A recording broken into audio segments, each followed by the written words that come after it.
వరుసగా షాకులు తగులుతున్న కాంగ్రెస్ లో అంతర్గత ఆపరేషన్ మొదలైనట్టు కనిపిస్తోంది. దేశవ్యాప్తంగా జరుగుతున్న ఎన్నికల్లో ఢీలా పడ్డ హస్తాన్ని లేపేందుకు జాకీల సాయం తీసుకున్నట్టు కనిపిస్తోంది. ఇక ఇప్పటి వరకు రాహుల్ చరిష్మా వర్కౌట్ కాకపోవడంతో ఇప్పుడు ప్రియాంకను సీన్లోకి దింపినట్టు తెలుస్తోంది. త్వరలో జరిగే 5 రాష్ట్రాల అసెంబ్లీ ఎన్నికలను దృష్టిలో పెట్టుకుని కాంగ్రెస్ హైకమాండ్ సన్నాహాలు మొదలుపెట్టింది. 5 రాష్ట్రాల ఎన్నికల ముందు కాంగ్రెస్ తీసుకున్న కీలక నిర్ణయం చర్చనీయాంశంగా మారుతోంది. అసోం అసెంబ్లీ ఎన్నికల్లో అభ్యర్థుల ఎంపిక ప్రక్రియను పర్యవేక్షించే స్క్రీనింగ్ కమిటీ చైర్మన్ గా ప్రియాంకను నియమించింది. యూపీ బాధ్యతల నుంచి తప్పుకున్న తర్వాత ప్రియాంకకు లభించిన మొదటి సంస్థాగత బాధ్యత అసోం. గత ఎన్నికల్లో కాంగ్రెస్ ఆశించిన ఫలితాలు సాధించలేదు. దీంతో సరికొత్త పందాను అనుసరిస్తున్నట్టు తెలుస్తోంది. అసోంలో పార్టీని సక్సెస్ బాటలో పెట్టేందుకు ప్రియాంకకు బాధ్యతలు అప్పగించినట్టు తెలుస్తోంది. అసోంతో పాటు ఎన్నికలు జరిగే రాష్ట్రాలకు కూడా కమిటీలు నియమించింది. అభ్యర్థుల వడపోతలో పారదర్శకత, గెలుపు గుర్రాల అన్వేషణే లక్ష్యంగా కమిటీలు పనిచేస్తాయి.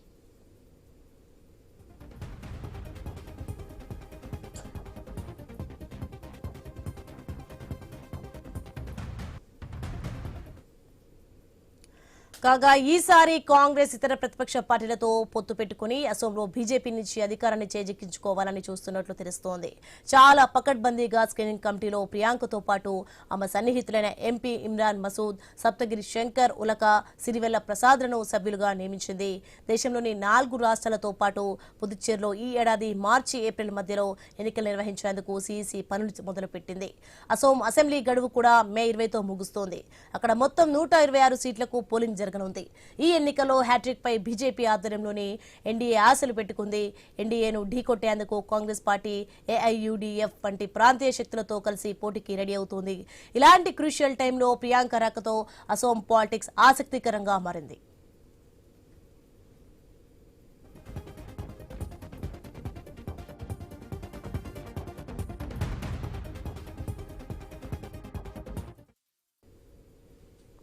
ఇక పార్లమెంట్ లో ఫ్లోర్ లీడర్ గా ఉన్న రాహుల్ పై పార్టీలోని ఆసక్తికరమైన చర్చ మొదలైందన్న టాక్ వినిపిస్తోంది.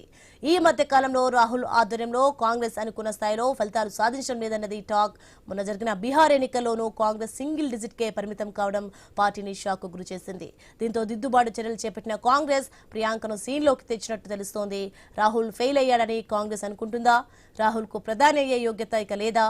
ప్రియాంకను రాహుల్ కు ప్రత్యామ్నాయం చేస్తున్నారా? అందుకే ప్రియాంక నాయకత్వ సామర్థ్యానికి పార్టీ పరీక్ష పెడుతోందా?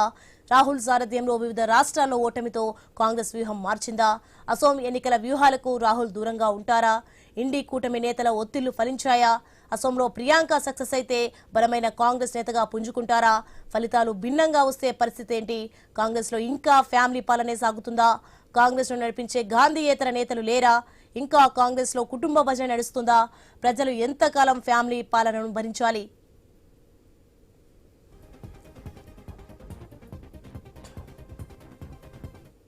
రెడ్డిగా ఇదే అంశానికి సంబంధించి మరింత సమాచారం మా కొలీగ్ వంశీ న్యూస్ నుంచి లైవ్ లో సిద్ధంగా ఉన్నారు. వంశీ, మొత్తానికి కాంగ్రెస్ నడిపించేందుకు గాంధీ నుంచి అసోం అసెంబ్లీ అభ్యర్థుల స్క్రీనింగ్ కమిటీకి నేతలు లేరా? మొత్తానికి ప్రియాంక గాంధీ రంగంలో దించుతున్నట్లుగా తెలుస్తోంది. దీనికి సంబంధించి డీటెయిల్స్ ఏంటి? సోని, మీరు చెప్తున్నట్టుగా కాంగ్రెస్ వరుస ఓటముల తర్వాత సమీక్ష నిర్వహించింది. ఖచ్చితంగా వ్యూహాన్ని మార్చే దిశగా అడుగులు వేస్తుంది. సో ప్రియాంక గాంధీని రంగంలోకి దించబోతున్నారు. సో వరుస ఓటములు కాంగ్రెస్ ను ఒక రకానికి కలవరానికి గురి చేస్తున్న పరిస్థితి. నాయకత్వాలేమితో కాంగ్రెస్ కొట్టుమిట్టాడుతోంది. 100 ఏళ్ల చరిత్ర ఉన్న పార్టీ ఎక్కడా కూడా ప్రస్తుతం ఉన్న ఎన్డీఏ కూటమికి గట్టిగా పోటీ ఇవ్వలేకపోతుంది. సో బీహార్ ఎన్నికల్లో కొంత ఆశించిన ఫలితాలు వస్తాయనుకుంటే సింగిల్ డిజిట్ కే పరిమితం అవటం పార్టీని తీవ్ర నిరాశకు గురి చేసిన అంశంగా పార్టీ విశ్లేషకులు అయితే చెప్తున్నారు. సో ఈ పరిణామాల నేపథ్యంలో ప్రియాంక గాంధీని తెర మీదకు తీసుకురావడం ద్వారా కాంగ్రెస్ పార్టీ తన పూర్వ వైభవాన్ని తీసుకురావాలని చూస్తోంది. సో మరి ప్రియాంక గాంధీ ఏ మేరకు రాణిస్తారు అనేది కూడా చూడాల్సిన అంశమే. ఇక అస్సాం ఎన్నికలకు సంబంధించి ఒక కమిటీని వేశారు. ఆ కమిటీకి చైర్మన్ గా కూడా ప్రియాంక గాంధీని నియమించిన పరిస్థితి. సో ప్రియాంక ఏం చేయబోతున్నారు? అస్సాంలో చక్రం తిప్పితే మాత్రం ఖచ్చితంగా కాంగ్రెస్ పార్టీ పగ్గాలు ప్రియాంకకు వెళ్తాయంటంలో ఎటువంటి సందేహం లేదు. సో ఈ నేపథ్యంలోనే ఒకసారి కాంగ్రెస్ వరుస ఓటములను మనం పరిశీలిస్తే, మోడీ ఎప్పుడైతే భారతీయ జనతా పార్టీలో ఒక సెంటర్ ఆఫ్ ది అట్రాక్షన్ గా మారిపోతూ వచ్చారో, 2 సార్లు ప్రధానమంత్రి అవ్వటం, 3వసారి బాధ్యతలు చేపట్టడంతో ఒక్కసారిగా కాంగ్రెస్ పార్టీ దేశవ్యాప్తంగా కూడా తన ప్రాభవాన్ని పూర్తిగా కోల్పోతున్న పరిస్థితి. సో ప్రాంతీయ పార్టీలతో పొత్తు పెట్టుకున్నప్పటికీ ప్రాంతీయ పార్టీలను శాసించే స్థాయి నుంచి ఆశించే స్థాయికి కాంగ్రెస్ పార్టీ దిగజారిపోవటం ఇటు కాంగ్రెస్ శ్రేణులను, కాంగ్రెస్ లోని ముఖ్య నేతలను కూడా కలవరపరిచిన అంశంగా చూస్తున్నాం. అంటే ఎక్కడైనా ప్రాంతీయ పార్టీలతో జత కట్టేటప్పుడు కాంగ్రెస్ పార్టీ ఖచ్చితంగా ఇన్ని సీట్లు ఆ ప్రాంతీయ పార్టీలకు ఇస్తామని ఒకప్పుడు డిమాండ్ చేసే స్థాయి నుంచి ఈ రోజు ఆ ప్రాంతీయ పార్టీలు ఎన్ని సీట్లు ఇస్తే అన్ని సీట్లలో సర్దుకుపోవాల్సిన పరిస్థితులు కాంగ్రెస్ పార్టీకి వచ్చాయంటేనే దేశవ్యాప్తంగా కాంగ్రెస్ గ్రాఫ్ ఎంతగా పడిపోయిందో మనం అర్థం చేసుకోవచ్చు. సో ఈ నేపథ్యంలో ప్రియాంక గాంధీకి పగ్గాలు అప్పగించడం ద్వారా తన పూర్వ విభవాన్ని అయితే మరలా తెచ్చుకోవాలని చెప్పి కాంగ్రెస్ పార్టీ అయితే ప్రయత్నాలు చేస్తుంది. సో ఇక్కడ ప్రియాంక గాంధీకి ముందుగా కలిసి వచ్చే అంశాలు ఏంటి అంటే, చూడగానే ఇందిరాగాంధీ లాగా ప్రియాంక గాంధీ కనిపిస్తూ ఉంటారు. ఇటీవల పార్లమెంట్ సమావేశాల్లో కూడా మనం చూస్తున్నాం. వాయనాడ్ నుంచి ప్రాతినిధ్యం వహిస్తున్న ప్రియాంక తన చలోక్తులతో ఒక రకంగా మోడీ సర్కార్కు గట్టిగానే జవాబిస్తున్న పరిస్థితి. సో నెహ్రూ విషయానికి సంబంధించి ఇంకా ఎన్ని రోజులు నెహ్రూ జపం చేస్తారు, కావాలంటే ఒక 2-3 రోజులు సమావేశాలు పెట్టి మీ అక్కసంతా వెలబుచ్చుకోండి అంటూ కూడా తన మాటలతో యావత్ దేశాన్ని పార్లమెంట్ను కూడా ఉలిక్కిపడేలా చేసిన పరిస్థితి. సో పార్లమెంట్లో కానీ బయట కానీ తన చెలోక్తులతో తన వాక్చాతుర్యంతో ప్రియాంక అయితే దూసుకుపోతున్నారు. సో రాహుల్ ఏమో ఎక్కడికక్కడ ఫెయిల్ అవుతూ వస్తున్న పరిస్థితి. ఒక రకంగా తను యాత్ర చేసిన యాత్ర ఫలితాలను అయితే ఇవ్వలేకపోయింది. సో క్షేత్రస్థాయిలో ప్రజలతో మమేకమవుతున్నారు, కానీ రాహుల్ ఎక్కడా కూడా ఆశించిన ఫలితాలు అయితే రావట్లేదనేది కాంగ్రెస్ అధిష్టానం గ్రహించింది. ఖచ్చితంగా ఏదో ఒక మార్పు చేయకపోతే పార్టీ ఇక మనుగడ కష్టమే అని భావించిన నేపథ్యంలోనే ఈ విధంగా అడుగులు వేయబోతున్నారనేది అయితే స్పష్టమవుతుంది. మరోవైపు ఒకప్పుడు ఇందిరాగాంధీకి ఉన్న పరిస్థితులు ఈ రోజు ప్రియాంక గాంధీకి దేశంలో లేకపోవచ్చు. సో అప్పుడు ఉన్న ఇప్పుడు ఉన్న పరిస్థితులు పూర్తిగా వేరు. సో ఇప్పుడు ప్రజలందరూ కూడా పూర్తిగా ప్రతిదీ కూడా గమనిస్తూ ఉన్న పరిస్థితులు అయితే కనిపిస్తున్నాయి. ఇదే నేపథ్యంలో ఈ అంశానికి సంబంధించి మనతో మాట్లాడేందుకు షేక్ సైదా గారు, కాంగ్రెస్ అధికార ప్రతినిధి జూమ్ లో సిద్ధంగా ఉన్నారు. ఇక దుద్దుకుంట వెంకటేశ్వర రెడ్డి గారు, భారతీయ జనతా పార్టీ నాయకులు జూమ్ లో సిద్ధంగా ఉన్నారు. ముందుగా బాజీ గారు నమస్కారం అండి. వంశీ గారు నమస్కారం. బాజీ గారు, చూస్తున్నాం మొత్తగా కాంగ్రెస్ పార్టీలో సైదా గారు మొత్తంగా కాంగ్రెస్ లో చాలా మార్పులు చేర్పులు చోటు చేసుకున్నట్టుగా తెలుస్తుంది. ఇంకా ప్రియాంక గాంధీకి పగ్గాలు ఇచ్చేందుకే అధిష్టానం మొగ్గు చూపబోతుందా? ఏం జరుగుతుంది కాంగ్రెస్ లో? వంశీ గారు, మీకు పేర్కొన్నటువంటి బీజేపీ అధికార ప్రతినిధి అన్న దుద్దుకుంట వెంకటేశ్వర రెడ్డి గారు, అలాగే ఐన్యూస్ వీక్షకులందరికీ కూడా నమస్కారం. ప్రధానంగా ఈ నూతన సంవత్సరంలో 5 రాష్ట్రాల్లో జరిగినటువంటి ఎన్నికలను దృష్టిలో పెట్టుకుని మనం చూసినట్లయితే తమిళనాడు, పాండిచ్చేరి, అస్సాం, కేరళ, పశ్చిమ బెంగాల్ ఈ రాష్ట్రాల్లో మరి మార్చి, ఏప్రిల్ ఈ ప్రాంతంలో ఎన్నికలు జరిగే పరిస్థితులు ఉన్నాయి. కాబట్టి కాంగ్రెస్ పార్టీ అన్ని రాష్ట్రాలకు సీనియర్ నాయకుల్ని స్క్రీనింగ్ కమిటీ మరి చైర్మన్గా, అలాగే మరి పార్టీలో ఉన్నటువంటి ఏఐసిసి కార్యదర్శుల్ని, సీనియర్లని, వారికి తోడుగా మరో 4గురిని ఈ యొక్క కమిటీ సభ్యులుగా నియమించిన విషయం మీకు తెలుసు. అదే కోపంలో మనం చూసినట్లయితే యంగ్ ఇందిరా మరి ఈరోజు శ్రీమతి ప్రియాంక గాంధీ గారు ఆమెని అస్సాం ఎన్నికలకు సంబంధించి ఆ రాష్ట్రంలో ఉన్నటువంటి కాంగ్రెస్ ఎవరైతే రేపు ఎన్నికల్లో పోటీ చేయబోతా ఉన్నారో ఎమ్మెల్యే అభ్యర్థుల ఎంపిక కోసం ఒక స్క్రీనింగ్ కమిటీ కోసం ఆమె చైర్మన్ గా నియమించారు. సైదా గారు, ఒక చిన్న సబ్మిషన్. ఇక్కడ చూస్తే మీరు చెప్పినట్టుగా కమిటీలో ఉన్న వాళ్ళందరూ కూడా ప్రియాంకకు అత్యంత సన్నిహితులు. అటు చూస్తే ఎంపీ ఇమ్రాన్ మసూద్ అవ్వచ్చు, సప్తగిరి శంకర్ ఉలక అవ్వచ్చు, సిరివెల్ల ప్రసాద్. సో వీళ్లను కమిటీలో మెంబర్స్ గా నియమించారు. అంటే ప్రియాంక తన వర్గాన్ని కమిటీలోకి తెచ్చుకోగలిగింది అంటేనే ప్రియాంక ఇంకా పూర్తి స్థాయిలో బాధ్యతలు చేపట్టబడుతున్నట్లుగా కూడా సంకేతాలు వెలువడుతున్నాయి. ఎంతవరకు నిజం, ఇందులో ఎంతవరకు వాస్తవం ఉంది? ఇక్కడ ఒకటి వంశీ గారు, కాంగ్రెస్ పార్టీలో అనేక మంది సీనియర్లు ఉన్నారు. ఇప్పుడు మసూదన్ మేస్త్రి గారిని కూడా మనం చూసినట్లయితే ఆయన్ని కూడా కేరళకి అబ్జర్వర్ గా వేసినటువంటి పరిస్థితి, స్క్రీనింగ్ కమిటీ చైర్మన్ గా. ఈ రోజు షర్మిల, ఇప్పుడు మా ప్రియాంక గాంధీ గారు అస్సాం ఎన్నికల అభ్యర్థులకు సంబంధించి ఆమె చాలా పకడ్బందీగా, ఎందుకంటే మీరే చెప్పారు మీ యొక్క కామెంట్స్ లో, మొన్న పార్లమెంట్ లో ఆమె ఏ విధంగా మోడీకి ధీటుగా ఏ విధంగా మాట్లాడింది, ప్రజా సమస్యలను ఏ విధంగా లేవనెత్తింది, ఎస్ఐఆర్ మీద ఏ విధంగా ఆమె మాట్లాడగలిగింది, ఇవన్నీ కూడా మనం చూసాం. ఎందుకంటే ఆమెను చూసిన తర్వాత భవిష్యత్ రాజకీయాల్లో ఒక కీలక భూమిక పోషించబోతున్నారు ప్రియాంక అనేది ఒక సంకేతాలు పార్టీ క్యాడర్ లో కూడా ఇటీవల కాలంలో కూడా చాలా మంది మరి ఎంపీలు మాట్లాడినటువంటి పరిస్థితి. సో ఏది ఏమైనా ఈ రోజు మనం చూసినట్లయితే అస్సాంలో దాదాపు 126 స్థానాలు ఉన్నాయి. గత ఎన్నికల్లో మనం చూసినట్లయితే 37.4% ఓట్లు కాంగ్రెస్ కూటమికి వచ్చాయి. ఎన్డీఏ కూటమికి 39%, అంటే దాదాపు 39.6% ఓట్లు వచ్చింది. అంటే వాళ్ళకి మాకు తేడా ఎంతంటే కేవలం 1.6% ఓట్లు తేడా. ఇది గమనించుకోవాలి. ఇలాంటి పరిస్థితి డెఫినెట్ గా రేపు రానున్నటువంటి ఎన్నికల్లో మా ప్రియాంక గాంధీ గారి సారథ్యంలో ఎన్నికల ప్రచారానికి వెళ్తాం. అలాగే ప్రియాంక గాంధీతో పాటు మరి సోనియా గాంధీ గారు, అలాగే రాహుల్ గాంధీ గారు, వీళ్ళందరూ కూడా మరి స్టార్ క్యాంపెయిన్ లాగా ఎన్నికల్లో పనిచేస్తారు. వివిధ రాష్ట్రాల నుంచి కూడా మా పార్టీ నాయకులు, మరి పక్కన ఉన్నటువంటి రేవంత్ రెడ్డి గారు తెలంగాణ నుంచి, అలాగే షర్మిలారెడ్డి గారు ఆంధ్రప్రదేశ్ నుంచి, మా సిడబ్ల్యూసి సభ్యులు రఘువీరారెడ్డి గారు, గిడుగు రుతురాజు, వీళ్ళందరూ కూడా డెఫినెట్ గా అస్సాంలో ఎన్నికల ప్రచారంలో పాల్గొంటారు. సైదా గారు మాట్లాడదాం, మళ్ళీ టైం ఇస్తాం మీకు.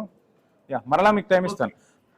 దుద్దుకొండ వెంకటేశ్వర రెడ్డి గారు, మొత్తంగా చూస్తున్నాం ప్రియాంక గాంధీని రంగంలోకి దించబోతున్నారు. ఇక ఖచ్చితంగా మోడీకి ప్రత్యామ్నాయంగా ప్రియాంక దేశ ప్రజలకు కనపడిపోతుంది అన్నట్టుగా కూడా కాంగ్రెస్ లీకులు ఇస్తున్న పరిస్థితి. సో ఎలా చూస్తున్నారు ప్రియాంక రాకను? వంశీ గారు, మీకు అదేవిధంగా నాతో పాటు చర్చలో పాల్గొన్నటువంటి పెద్దలు షేక్ సైదా గారు, అదేవిధంగా వీక్షకులకు అందరికీ నమస్కారం. అదే భారతీయ జనతా పార్టీకి ఈ దేశంలో బలం వచ్చేసి కార్యకర్తల బలం. భారతీయ జనతా పార్టీలో వారసత్వ రాజకీయాలు లేవు. కాంగ్రెస్ పార్టీలో వారసత్వం కోసం ఈ రోజు పోరాటం జరుగుతుంది. రాహుల్ గాంధీ ఉండాలన్నా, ప్రియాంక గాంధీ ఉండాలన్నా, ఇంకా ఎవరు ఉండాలా, ఎవరు సోనియా గాంధీ తదనంతరం ఎవరు ఉండాలా అన్న విషయాల మీద వాళ్ళకి చర్చ జరుగుతుంది. అందులోని సహరాన్పూర్ ఎంపీ ఆ ప్రియాంక గాంధీ గారిని కూడా రాహుల్ గాంధీ గారి నాయకత్వం తప్పించేసి ఆమెకి ఇవ్వాలన్నట్లు మాట్లాడినారు. ఇది ఆ పార్టీలో జరుగుతున్నటువంటి విషయాలు. ఇంకా భారతీయ జనతా పార్టీకి వచ్చినంత వరకు ఏదైతే కాంగ్రెస్ పార్టీ రాహుల్ గాంధీ ప్రియాంక గాంధీని మా మీద ప్రయోగించినప్పటికీ కూడా మాకు ఏమీ ఇబ్బంది లేదు. అస్సాం ఎన్నికల్లో కూడా స్క్రీనింగ్ కమిటీలో ఉన్నప్పటికీ కానీ ఎక్కడున్నప్పటికీ కాదు. ఎందుకంటే మేము ఆ హేమంత బిశ్వ శర్మ, సర్వానంద్ సోనోవాల్ ఇట్లాంటి స్టాల్వర్డ్స్ తో మేము గడిచిన 10 సంవత్సరాల్లో అస్సాంను పూర్తి స్థాయిగా అభివృద్ధి చేశాం. ఏదైతే అస్సాంలో ఎవరైతే స్థానికంగా ఉన్నారో వారికి విద్య, ఉద్యోగము, ఉపాధి కల్పన, సంస్కృతి పరిరక్షణ, బంగ్లాదేశ్ నుంచి వచ్చినటువంటి ఏదైతే ముస్లింల పాపులేషన్ పెరుగుతున్నటువంటి నియోజకవర్గాలు, అదేవిధంగా జనాభా నిష్పత్తిని తారుమారు చేసే అంశాలు, ఎన్ఆర్సి, ఈ విషయాలన్నింటిలో కూడా తూచా తప్పకుండా సుప్రీంకోర్టు విధించిన గడువులోగానే అన్ని చేసింది. ఈ రోజు నియోజకవర్గాల పునర్వ్యవస్థీకరణలో 126 నియోజకవర్గాల్లో మూడవసారి అధికారం చేపట్టి మరి మా ముఖ్యమంత్రి గారు హిమంత బిశ్వ శర్మ గారు రెండవసారి కూడా ప్రమాణ స్వీకారం చేయబోతున్నారు. మాకు అన్ని పర్సంటేజ్ ఈసారి చాలా తక్కువ. గత ఎన్నికల్లోనే పర్సంటేజ్ అంటే ఓట్ల శాతం చాలా తక్కువతోనే ఓటమి చెందాం. ఈసారి ఖచ్చితంగా అస్సాంలో కాంగ్రెస్ పార్టీ జెండా బాతబోతోంది, మా కూటమి గెలుస్తుందని సైదా గారు చెప్తున్న పరిస్థితి. ఏం ఆన్సర్ చేస్తారు? వాళ్ళు లాస్ట్ టైం పర్సెంటేజ్ గురించి వాళ్ళు చెప్తూ ఉన్నారు. ఎందుకు చెప్తున్నారంటే వాళ్ళ అక్కడ స్థానికంగా ఉన్నటువంటి అఫ్జల్ అని ఒక ముస్లిం ముస్లిం మెజారిటీ ప్రాంతాలలో ఆ పార్టీ ఉనికిలో ఉండేది. ఆ పార్టీకి ఇప్పుడు ప్రస్తుతం ఒకే ఒక సీట్ వచ్చింది. అప్పుడు ఎక్కువ సీట్లు వస్తాయి. వాళ్ళు కేవలం ముస్లింల ఓట్ల మీదనే ఆధారపడుతున్నారు. ఈ రోజు ఆ రాష్ట్రంలో 27% ముస్లిం పాపులేషన్ ఉంది. బంగ్లాదేశ్ నుంచి వచ్చిన ఓటర్ల కోసం ఈ రోజు వారు ప్రాకులాడుతున్నారు. వారి కోసమే పనిచేస్తున్నారు. మీకు అట్లా కాదు. ఈ రోజు బ్రహ్మపుత్ర లోయలో గాని మిగతా బ్రహ్మపుత్ర పరివాహ ఈ ప్రాంతంలో కానీ కూడా అన్ని రకాల అభివృద్ధి కార్యక్రమాలు కూడా తీసుకెళ్తుంది. ఎందుకంటే మీకు ఒక ఉదాహరణ కూడా చెప్తా. అస్సాంలో మేము ఎట్లా గెలవబోతున్నాం అంటే కాంగ్రెస్ పార్టీ చేసిన పనులు. గోపీనాథ్ బోర్డోలో అని మొదటి ముఖ్యమంత్రి ఉండేవాళ్ళు 1946 నుంచి స్వతంత్రానికి పూర్వం. వారిని కాంగ్రెస్ పార్టీ రాజీనామా చేయమని చెప్పారు. ఎవరు? నెహ్రూ గారు. వారు రాజీనామా చేయలేదు. వారు ఒక్కరే చేయలేదు. దేశంలో 22 మంది ఉంటే వెంకటేశ్వర రెడ్డి గారు మళ్ళీ మాట్లాడదాం మనం. నేను మళ్ళీ మీకు టైం ఇస్తాను. సైదా గారు, మొత్తంగా చూస్తున్నాం ఎక్కడైనా సరే ఇంతకు ముందు కాంగ్రెస్ పార్టీ పొత్తులో వెళ్తే సో అక్కడ ప్రాంతీయ పార్టీలకు సీట్లు శాసించేది. కానీ ఇప్పుడు ఆశిస్తున్న పరిస్థితి అంటే ప్రాంతీయ పార్టీలు ఎన్ని ఇస్తే అన్ని తీసుకోవాల్సిన పరిస్థితులు కాంగ్రెస్ పార్టీలో కనిపిస్తున్నాయి. సో ఏంటి మొత్తంగా కాంగ్రెస్ పార్టీ ప్రాంతీయ పార్టీలపై ఆధారపడకుండా ఎక్కడ విజయం సాధిస్తుందా సాధించదా అనేది పక్కన పెడితే సీట్ల కోసం కూడా ప్రాంతీయ పార్టీలతో వెంపర్లాడుతోంది అని భారతీయ జనతా పార్టీ నుంచి ఎన్డీఏ కూటమి నుంచి వినిపిస్తున్న టాక్. ఏం ఆన్సర్ చేస్తారు? వంశీ గారు, వాస్తవంగా మనం గమనించినట్లయితే వీళ్ళు చెప్పుకున్నటువంటి హేమంత్ బిస్వాస్ ఆయన కాంగ్రెస్ పార్టీ నుంచి వెళ్ళినటువంటి ముఖ్యమంత్రి. వాళ్ళకి బీజేపీ నాయకత్వం లేదు ఆ రాష్ట్రంలో. వాస్తవంగా అతను కూడా కాంగ్రెస్ నుంచి శారదా కుంభకోణం పేరుతోటి పెద్ద కుంభకోణం చేస్తే కాంగ్రెస్ పార్టీ అతన్ని పార్టీ నుంచి బహిష్కరిస్తే బీజేపీ వాళ్ళు వాళ్ళ పార్టీలో కలుపుకొని ఆయన పునీతుడిని చేశారు. అది వాళ్ళ దుర్మార్గ పరిస్థితి. వాళ్ళు మాట్లాడితే ముస్లింలు ఏమైనా పడతారు, బంగ్లాదేశ్ నుంచి వచ్చారు, లేకపోతే రెహంగియాలు అని చెప్పి మాట్లాడి వాళ్ళ ఓట్ బ్యాంక్ ఉంది కాబట్టి వాళ్ళు గెలుస్తారు, ఇది ఇలా వినబట్టం తప్ప, లేకపోతే వారసత్వ రాజకీయాలు. ఎవడు వారసత్వం అండి? వారసత్వ రాజకీయాలు తెలుసుకుంటే సోనియా గాంధీ ఎప్పుడో ప్రియాంక గాంధీనో రాహుల్ గాంధీనో ప్రధానమంత్రి చేసేది, లేకపోతే ఆమె ప్రధానమంత్రి అయ్యేది. ఎందుకు మరి పివి నరసింహరావు, మన్మోహన్ సింగ్ ని ప్రధానమంత్రి చేసింది కాంగ్రెస్ పార్టీ? చెప్పమనండి. వీళ్ళు బీజేపీలో ఉన్నటువంటి వారసత్వ రాజకీయాలు చెప్పానండి. మోడీకి ఎట్ట భార్య లేదు, పిల్లలు లేరు కాబట్టి ఆయన మోడీ రాజకీయాలు లేవు అంటున్నారు, వారసత్వం లేదంటున్నారు.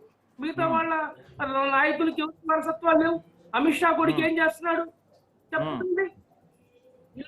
ఈ రోజు ఉన్నటువంటి పెద్ద పెద్ద నాయకులు నడ్డా గారు కానివ్వండి, అమిత్ షా కానివ్వండి, వరప్రసాద్ కానివ్వండి, వీళ్ళందరికీ కూడా ఎంతమందికి వాళ్ళ వారసత్వ రాజకీయాలు ఈ రోజు నడుస్తా ఉన్నాయి. ఇవన్నీ పక్కన పెట్టి మాట్లాడితే కాంగ్రెస్ మీద వారసత్వ రాజకీయాలు, లేకపోతే ముస్లిం ఓటు బ్యాంక్ కాబట్టి గెలుస్తామని చెప్పి అనుకుంటా ఉన్నారు. వాళ్ళు చేసే అభివృద్ధి ఏమీ లేదు. వాళ్ళు బీజేపీ పెద్ద ఇదని చెప్పుకుంటాం. నేను చెప్తున్న హేమంత్ బిస్వాస్ శర్మ మరి ఆయన ఎక్కడి నుంచి వచ్చాడు? కాంగ్రెస్ నుంచే కదా. అదే కదా మీరు చేసిన పని. అవినీతి పరుని కాంగ్రెస్ పార్టీ పంపిస్తే ముఖ్యమంత్రి పదవి నుంచి ఇది కాంగ్రెస్ లో కలుపుకొని అతన్ని పునీతుల్ని చేసి అవినీతిని కడిగేసి అతనేతో పెద్ద నాయకుల్లాగా రెండోసారి ముఖ్యమంత్రి అవుతాడని చెప్పి మీరు మాట్లాడుతూ ఉంటే ఏమనాలా? ఇదేనా వికాసిత భారత్? సో మొత్తంగా ప్రియాంక వ్యూహంతో ఈసారి ఈ 5 రాష్ట్రాలను కైవసం చేసుకోబోతుందా కాంగ్రెస్ పార్టీ? డెఫినెట్ గా మేము ఒకటే కోరుతా ఉన్నాం. కేరళలో అలాగే అస్సాంలో కాంగ్రెస్ పార్టీ విజయ ఢంకా మోగించబోతా ఉంది. అటు పక్కన ఉన్నటువంటి తమిళనాడులో కానివ్వండి, పాండిచేరిలో కానివ్వండి, పశ్చిమ బెంగాల్లో కానివ్వండి, మేము బలపరిచేటువంటి అభ్యర్థులు గెలవబోతా ఉన్నారు. It is clear. మా భాగస్వామ్యంతో అక్కడ కాంగ్రెస్ పార్టీ అలయన్స్ మరి అధికారంలోకి రాబోతుంది, ఇండియా బ్లాక్. ఎందుకంటే ఇంకా వీళ్ళు చెప్పినట్టుగా ఓటు చోరీలకు బాధపడతా ఉన్నారు. ఇప్పటికీ మనం చూస్తా ఉన్నాం. ఈవీఎంల ద్వారా ఎన్నికలకు వెళ్తా ఉన్నటువంటి పరిస్థితులు చూస్తా ఉన్నాం. దేశంలో ఉన్నటువంటి అందరూ కూడా అయ్యా ఈవీఎంలు రద్దు చేయండి, మరి బ్యాలెట్ ద్వారా ఎన్నికలు జరపమంటే దానికి సిద్ధపడటం లేదు. ఎన్నికల కమిషన్ అడ్డం పెట్టుకుని ఏ విధంగా ఓటు చోరీకి పాల్పడుతూ ఉందో ఈ దేశం మొత్తం చూస్తా ఉంది. ఇలాంటి కుట్రలు కుతంత్రాలతో రాజకీయాలు చేయడం తప్ప, మతాన్ని కులాన్ని వాడుకోవడం తప్ప ఇది చేసింది ఏమి లేదు. ఈ రోజు చూస్తున్నాం దేశంలో మత విద్వేషం పెట్టుకోవడంతో ప్రపంచంలో హిందువులు జరుగుతూ ఉన్నాయి. సైదా గారు, కూటమి కడుతున్నారు కానీ కూటమిలో ఎవరిని సంతృప్తి పరచలేకపోతున్నారు. ఆ సీట్ల పంపకంలో తేడాలు వస్తున్నాయి. చివరి వరకు అంటే నామినేషన్ల వరకు కూడా సీట్ల పంపకం జరగట్లేదు. అంటే పోలింగ్ కి సంబంధించి కానీ కూటమిని మేనేజ్ చేయడంలో కానీ కాంగ్రెస్ పార్టీ పూర్తిగా వైఫల్యం చెందటం వల్లే వరుస ఓటములు మూట కట్టుకుంటుంది అన్నది చాలా మంది మేధావులు కూడా చెప్తున్న పరిస్థితి. సో ప్రియాంక రాకతో ఆ పరిస్థితులన్నీ సద్దుమనగబోతున్నాయా? వ్యూహాన్ని మార్చబోతుందా కాంగ్రెస్ పార్టీ? ఏం జరగబోతుంది అసలు? డెఫినెట్ గా మీరు చెప్పినట్టుగా ఎక్కడ కూడా కూటమిలో ఎక్కడ లుక్కులు ఉండవు, చాలా క్లియర్ గా ఉంటాయి. సెలక్షన్స్ కూడా ముందుగానే, ఎందుకంటే ఇప్పుడే మీరు చూస్తా ఉన్నారు 2 నెలలు 3 నెలలు ముందుగానే మరి స్క్రీనింగ్ కమిటీ చేయడం, అభ్యర్థుల సెలక్షన్స్ కి ప్రజాస్వామ్యబద్ధంగా మరి అభ్యర్థులు ఎంపిక చేయడం. అలాగే మనం చూసినట్లయితే ఎవరైతే మా భాగస్వామ్య పక్షాలు ఉన్నాయో వాళ్ళతో చర్చలు జరపడం, వాళ్ళ యొక్క సంఖ్యాబలాన్ని అక్కడ మనం చూసినట్లయితే సిపిఐ, సిపిఎం లేకపోతే స్థానిక పార్టీలు మనం చూస్తున్నాం. అస్సాం బోడో లాంటి పార్టీలు ఉన్నాయి, చిన్న చిన్న పార్టీలు ఉన్నాయి. ఇవన్నిటి కూడా మరి కోఆర్డినేట్ చేసుకుంటాం. డెఫినెట్ గా ప్రియాంక గాంధీ గారి సారథ్యంలో అస్సాంలతో పాటు నేను చెప్పినటువంటి మిగతా 5 రాష్ట్రాల్లో కూడా డెఫినెట్ గా కాంగ్రెస్ కూటమి విజయం సాధిస్తుందని చెప్పి మీ ద్వారా తెలియజేస్తా ఉన్నాం. ఎందుకంటే అక్కడ మాకు చూస్తారు ఒక మాట అక్కడ మా గౌరవ్ గోగాయ్ పిసిసి అధ్యక్షుడిగా ఉన్నాడు. ఆయన లోక్సభలో మరి ఉప ప్రధాన నాయకుడిగా ఉన్నటువంటి పరిస్థితి. ఆయన చాలా మంచి వ్యక్తి. వాళ్ళ తండ్రి గారు 15 సంవత్సరాల పాటు ముఖ్యమంత్రిగా పనిచేసినటువంటి వ్యక్తి. ఎందుకంటే ఆ కుటుంబానికి జనాల్లో మంచి ర్యాపో ఉంది. ఈ యొక్క హేమంత్ బిశ్వ శర్మ చూసినట్లయితే ఆయన అవినీతిమయమైనటువంటి పరిస్థితి, అతను ఒక రాజులాగా మరి పరిపాలన చేసినటువంటి పరిస్థితి. ఇక్కడికి ప్రజలకి రాజుకు మధ్య జరుగుతున్నటువంటి యుద్ధంగా మరి కాంగ్రెస్ పార్టీ ముందుకు తీసుకెళ్తా ఉంది. డెఫినెట్ గా మాట్లాడదాం మళ్ళీ టైం ఇస్తాను మీకు సైదా గారు, మీకు టైం ఇస్తాను. వెంకటేశ్వర రెడ్డి గారు, మొత్తంగా చూస్తున్నాం అటు పార్లమెంట్ లోను బయట కూడా తన వాక్చాతుర్యంతో కాస్త కట్టడి చేయగలుగుతుంది అటు ఎన్డీఏ కూటమిని. ఇక నెక్స్ట్ మోడీకి ప్రత్యామ్నాయం అంటే ప్రియాంకనే అన్న టాక్ అయితే వినిపిస్తుంది. ఎలా చూస్తున్నారు ప్రియాంకను? మోడీకి ప్రత్యామ్నాయంగా చూస్తుందా భారతీయ జనతా పార్టీ? మోడీ గారికి ప్రత్యామ్నాయం ఈ దేశంలో లేనే లేదు వంశీ గారు. ఎట్లా అంటే ప్రియాంక గాంధీ గారి అనుభవం, కాంగ్రెస్ కూడా అనుకున్నాం 100 ఏళ్ల చరిత్ర ఉన్న పార్టీ, 100 ఏళ్ల చరిత్ర ఉన్న కాంగ్రెస్ కి కూడా ఎక్కడ ఎప్పుడు ప్రత్యామ్నాయమే రాదు ఉండదు అని అనుకున్నాం. మరి మోడీ లాంటి వాళ్ళు వచ్చారు కదా. ఖచ్చితంగా ఇక్కడ చూడండి, మనం ఎవరినైనా వారి శక్తి సామర్థ్యాలు ప్రజాక్షేత్రంలో ప్రదర్శించి విజయాలు సాధించినప్పుడే మనం అనుకోవాలి. ఎందుకంటే నరేంద్ర మోడీ గారు ఇప్పటికీ 22 సంవత్సరాలు ప్రజా జీవితంలో ముఖ్యమంత్రిగా, ప్రధానమంత్రిగా 3వసారిగా ఉన్నారు. ప్రియాంక గాంధీ గారు ఉత్తరప్రదేశ్ లో 403 సీట్లకు పోటీ చేస్తే కేవలము వాళ్ళు 2 సీట్లు గెలిచారు. మీకు 2 సీట్లు 2 సీట్లే గెలిచారు. ప్రియాంక గాంధీ గారు తీసుకున్న నినాదం ఏంటంటే నేను అమ్మాయిని నేను పోరాడగలననే నినాదం తీసుకుంది. అక్కడ పూర్తిగా విఫలమైంది. జనరల్ సెక్రటరీగా ఇన్ఛార్జ్ తీసుకొని విఫలమైంది. కాబట్టి ప్రియాంక గాంధీ గారు సాధించిన విజయాలు వర్సెస్ నరేంద్ర మోడీ కానీ ఇంకొకరికి కానీ మనం పోల్చుకున్నట్లయితే ఏం అనుభవం ఉంది చెప్పండి. వారు పార్టీకి ప్రధాన కార్యదర్శిగా ఉన్నారు. పార్టీ బాధ్యత ఏ ఎలక్షన్స్ లో ఇన్ఛార్జిగా ఉండి వారు బాధ్యత వహించారు. స్క్రీనింగ్ కమిటీలో ఈ రోజు అస్సాంకు ఉన్నామంటున్నారు. అస్సాంలో పరిస్థితులకు ఆమెకేం తెలుసు? అక్కడ అంతో ఇంతో పరిస్థితులు బాగా తెలుసు. అంటే 3 సార్లు ఎంపీ అయినా గౌరవ్ గవైకే తెలుసు. అక్కడ ఉన్నటువంటి వలసలు, ఆ ప్రాంతంలో ఉన్నటువంటి వ్యవసాయము, సాంస్కృతిక జీవన విధానము, ఇవన్నీ కూడా ప్రియాంక గాంధీ గారికి ఏమీ తెలియదు. అస్సాంలోనే కాదు, దేశంలో కూడా ఏవి కూడా తెలియదు. ఉదాహరణ ఎప్పుడు చెప్తుంటారు మీకు, రాయలసీమలో ఒక పదం చెప్తుంటారు ఎప్పుడు కూడా, శనక్కాయ చెట్లు చూపిస్తే గుర్తుపడతారా వీళ్ళని. కాబట్టి వారు ప్రజాక్షేత్రంలో కింద ఏ రోజు కూడా పర్యటించలేదు. ఇంకా హేమంత్ బిశ్వ శర్మ గారి గురించి మాట్లాడితే వంశీ గారు, ఇది భారతదేశంలో చరిత్రలో ఎప్పుడు నిలిచిపోయే అంశమే, ఎప్పుడు కూడా చర్చలలో. ఒకసారి రాహుల్ గాంధీ గారిని కలవడానికి 10 జనపతికి వెళ్ళారు. ఎవరు? హేమంత్ బిశ్వ శర్మ గారు. ఆయన తన పెంపుడు కుక్కను నిమరుతూ చిన్నగా ఈయన చెప్పేది వినలేదంట. ఈయన చెప్పినది వినలేకపోతే ఆయన బయటకు వచ్చి రాజీనామా చేశారు. ఇప్పుడేమో వాళ్ళ పార్టీలో ఉన్నప్పుడు కుంభకోణం చేసినారంటారు. మీ దగ్గరకు వస్తే ప్రజాశక్తులతో గెలిచి 5 సంవత్సరాల పాటు అధికారంలో ఉండి ముఖ్యమంత్రిగా ఉన్నటువంటి ప్రజా నేతను పట్టుకొని ఈ రోజు ఆరోపణలు చేస్తున్నారు. కాబట్టి కాంగ్రెస్ పార్టీ ఒక ముఖ్యమంత్రి స్థాయికి ఇచ్చే వ్యక్తికి, ఆ పార్టీలో ఉన్నటువంటి కార్యకర్తలకు, నాయకులకు ఇచ్చే గౌరవం ఒక పెంపుడు కుక్కతో సమానంగా వారు పోల్చి చూశారు. సో అందువల్లే పార్టీ పతనం ఏందంటారా? అంతే కదా. కాబట్టి అస్సాంలో ఉన్నటువంటి పరిస్థితులు వేరు, ఇప్పుడు వేరు. ఈ రోజు ఏదైతే ఏఐడిఎఫ్ ఇంతకుముందు నిందో దాని ద్వారా వీళ్ళు అండర్స్టాండింగ్ చేసుకొని ఎన్నో సీట్లు వచ్చేటి ప్రతిపక్ష స్థానం అండి. ఇప్పుడు ఆ స్థితే లేదు. ఇప్పుడు ఏ సర్వే తీసుకున్నా, లాస్ట్ కు ప్రశాంత్ కిషోర్ లాంటి సర్వే తీసుకున్నా కూడా భారతీయ జనతా పార్టీ 90-95 100 సీట్లు గెలుచుకొని 126కు అధికారం చేపట్టబోతుందని చెప్తున్నాడు. ఈ ఫిబ్రవరిలో జరిగే ఎన్నికలలో మొత్తం విషయాలు కూడా మనకు తెలియబోతున్నాయి. ఆ రోజు కూడా మీరు కావాలంటే డిబేట్ పెట్టండి, రిజల్ట్ వచ్చిన రోజు ఏ విషయం అనేది అర్థమైంది. ఎందుకంటే ప్రజలు ఏం కోరుకుంటున్నారంటే వంశీ గారు, స్థానిక నాయకత్వాన్ని వీళ్ళు వదిలేస్తున్నారు. ఇప్పుడు మీరు ఆంధ్రప్రదేశ్ లో కూడా వారి పరిస్థితి చెప్పు. స్థానిక నాయకత్వం ఎవరైతే హెలికాప్టర్ లో, పారాచూట్ లో వచ్చిన నేతలను ప్రోత్సహిస్తున్నారు. గోపీనాథ్ బోర్డో లాంటి వ్యక్తిని ఆ రాష్ట్రంలో వాళ్ళు విగ్రహం పెట్టలేదు ఇంతవరకు కూడా. నిన్న ప్రధానమంత్రి గారు లోకప్రియ నేత అస్సాంలో ఎయిర్పోర్ట్ కట్టి ఆయనకు పేరు పెట్టి ఒక విగ్రహాన్ని 83 అడుగుల విగ్రహాన్ని పెట్టారు ఈరోజు. ఇది గొప్ప పని కదా. స్థానికులు ఆహ్వానిస్తున్నారు, దీన్ని హర్షిస్తున్నారు ఈరోజు. అంటే కాంగ్రెస్ పార్టీ తన విధానాలను మార్చుకోవాలి, వెంకటేశ్వర రెడ్డి గారు టైం ఇస్తాను మీకు. అట్లా చేస్తున్న విధానాలను మార్చుకోవాలి. సైదా గారు, మొత్తంగా క్షేత్రస్థాయి నుంచి కూడా పూర్తిగా పార్టీని ప్రక్షాళన చేయాల్సిన అవసరం ఉంది. సో పారాచూట్ లో వచ్చే నాయకులు అక్కడ అధిష్టానం చెప్తే గానీ అవ్వని పరిస్థితి. అటు కర్ణాటకలో చూస్తే కూడా అధిష్టానం ఏం చెప్తే వాళ్ళే అక్కడ ముఖ్యమంత్రి అవుతున్నారు. అక్కడ రాజకీయ అస్థిరత కూడా నెలకొంది. సో ఇటువంటి పరిస్థితుల్లో పూర్తిగా ప్రియాంక చేతికి పగ్గాలు అప్పగించిన తర్వాత ఏ విధంగా ఉండబోతుంది? అంటే ఇందిరాగాంధీ డెసిషన్స్ ఎలా ఉంటాయో దేశం చూసింది. సో ప్రియాంక గాంధీ కూడా అంత ఫైర్ గా, అంత స్పాంటేనియస్ గా డెసిషన్స్ తీసుకోగలుగుతారా? కాంగ్రెస్ పార్టీని గాడిలో పెట్టగలరని కాంగ్రెస్ పార్టీ అధిష్టానంతో పాటు క్యాడర్ కూడా నమ్ముతోందా? ఏం జరగబోతుంది భవిష్యత్తులో? ఇప్పుడు వంశీ గారు చాలా క్లియర్ గా మేము చెప్తా ఉన్నాం. అన్న వెంకటేశ్వర రెడ్డి అన్న అభూత కల్పనలు మాయమాటలు చెప్తా ఉన్నాడు. ఏమని? హేమంత్ బిశ్వ శర్మకి ఆయన గౌరవించలేదని. అతను అవినీతి చేసి అతను ఇంటికి వెళ్ళినటువంటి సందర్భంలో, అతను పార్టీ మారతాడన్న సందర్భంలో అలాంటి అవినీతి పనిని ఎంత మాత్రం గౌరవించాలా? కుక్కర్ నెమురుతున్నాడు, లేకపోతే ఇంకో దాన్ని నెమురుతున్నాడని మాట్లాడితే చూశాడా?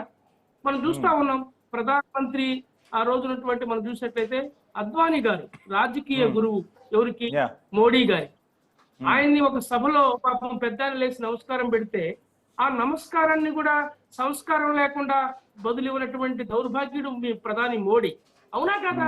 ఇది దేశం మొత్తం, లోకం మొత్తం విజువల్ చూసింది. ఒకనొక సందర్భంలో గుజరాత్ ముఖ్యమంత్రిగా ఉన్నటువంటి మోడీని తప్పించడం కోసం ఆ రోజు వాజ్పేయి గారు ప్రధానమంత్రిగా ఉండి ఒక తీర్మానం చేస్తే అద్వానీ గారు అడ్డుకున్నాడు. వాణివయ్య మనోడే అని చెప్పి అతని యొక్క ముఖ్యమంత్రి పదవిని కాపాడితే, అలాంటి గురువుకే పంగనామాలు పెట్టినటువంటి దౌర్భాగ్యుడు బీజేపీ సంబంధించిన నరేంద్ర మోడీ. అతనికి మా రాహుల్ గాంధీకి పోలిక పోలుస్తాను అసలు ఈరోజు చెప్తా ఉన్నాం.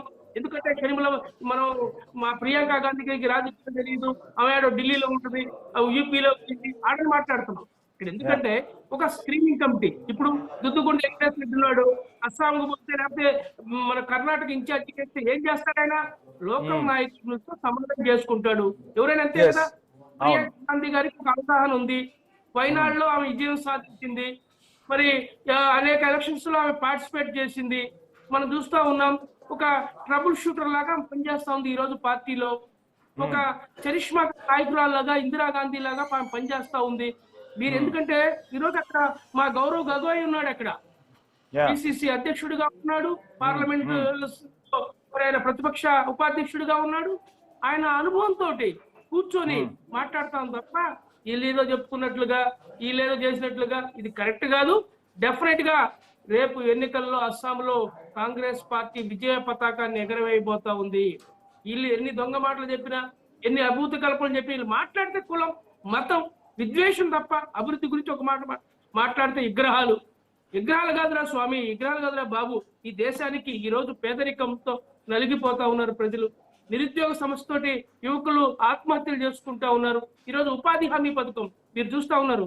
కాంగ్రెస్ పార్టీ తీసుకొచ్చినటువంటి 2006 ఫిబ్రవరి 2న 20 సంవత్సరాల క్రితం గ్రామీణ పేదలకు ఉపాధి కల్పించడం కోసం ఆ రోజు సోనియా గాంధీ గారు యూపీఏ చైర్మన్ గా, మన్మోహన్ సింగ్ గారు ప్రధానిగా, ఈ రాష్ట్ర ముఖ్యమంత్రిగా ఉన్నటువంటి స్వర్గీయ రాజశేఖర రెడ్డి గారు మరి బండ్లపల్లి గ్రామం అనంతపూర్లో ఈ పథకాన్ని ప్రారంభించి గ్రామీణ పేదలకు ఉపాధి కల్పించడం కోసం కోట్లాది మందికి ఉపాధి కల్పిస్తా ఉంటే, ఆ పథకం మహాత్మా గాంధీ కలిగించడంతో పాటు ఆ పథకాన్ని రద్దు చేయడానికి కుట్ర చేస్తున్నారు వీళ్ళు. మాట్లాడేది ఫైనల్ గా ఇందిరాగాంధీ రూపురేఖలు ఉన్నంత మాత్రాన దేశ ప్రజలైతే ఆదరించరు. సో దేశం ఏం కోరుకుంటుంది అనేది ఖచ్చితంగా అటు నాయకులకి తెలుసు, ఇటు ప్రజలకు తెలుసు. సో మొత్తంగా ప్రజలను మెప్పించగలిగి ఇందిరాగాంధీ లాగా ఒక చరిష్మా ఉన్న నాయకురాలిగా ప్రియాంక ఎదగబోతుందా? ఏం జరగబోతుంది అస్సాం ఎన్నికల తర్వాత నుంచి? ఇంకా ఇప్పుడు ఒకటండి, ఎందుకంటే వారసత్వ రాజకీయాలుగా ఇక్కడ ఎవరైనా నాయకుడు leader is not a ball. అతను లీడర్ గా తయారవుతాడు అంతే. ఎందుకంటే నాయకులు పుట్టుకతో నాయకులు కాలేదు. ఇది వాస్తవం తెలుసుకోవాలి. ప్రజలతో ఉన్నటువంటి సంబంధాలు, వాళ్ళు ఏ విధంగా చేస్తున్నారు, వాళ్ళ యొక్క ఈ నిర్ణయాలు ఏంటి, ప్రజల కోసం ఏ విధంగా వాళ్ళు మాట్లాడగలుగుతున్నారు. ఎందుకంటే మీరు ఒకసారి గమనించాలి. సో ఇప్పుడు మనం చూసిన రాజీవ్ గాంధీ గారు, అలాగే ఇందిరాగాంధీ గారు ఈ దేశ సమైక్యతను, సమగ్రతను కాపాడటం కోసం బలిదానమైనటువంటి కుటుంబం. వీళ్ళు ఏం చేశారు? ఆర్ఎస్ఎస్ వాళ్ళు కానీ, బీజేపీ వాళ్ళు కానీ దేశంలో ఎక్కడన్నా ఒక పోరాటం చేసినట్టు, దేశ స్వాతంత్ర్యం కోసం ఉద్యమించినట్టు, మహాత్మా గాంధీనే చంపినటువంటి గాడ్సే వారసులు వీళ్ళు బీజేపీ వాళ్ళు. వాస్తవం అది. గాడ్సేకి గుడులు కడతా ఉన్నారు. గాంధీని చంపినటువంటి వీళ్ళు ఈ రోజు గాంధీ పేరుని కూడా తొలగించడానికి conclude. మరి Please కుట్రలు conclude. పన్నుతా ఉంటే వీళ్ళని Yeah. ఏమనాలి ఇంకా? ఏమనాలి చెప్పండి వంశీ గారు వీళ్ళని?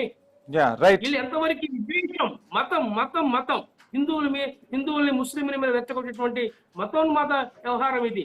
ఈ రోజు చూస్తా ఉన్నాం ఈ దేశంలో జరుగుతున్నటువంటి విద్వేషమైనటువంటి మతోన్మాదం వల్ల ప్లీజ్ కన్క్లూడ్ సైదా గారు. హిందువులకు రక్షణ లేకుండా పోయింది. చాలా రైట్. దారుణమైన చర్చలో పాల్గొన్న సైదా గారికి, వెంకటేశ్వర రెడ్డి గారికి ఐ న్యూస్ తరపున ప్రత్యేక ధన్యవాదాలు. మొత్తంగా చూస్తున్నాం కాంగ్రెస్ పార్టీలో ఒక కీలక నిర్ణయం అయితే తీసుకున్నారు.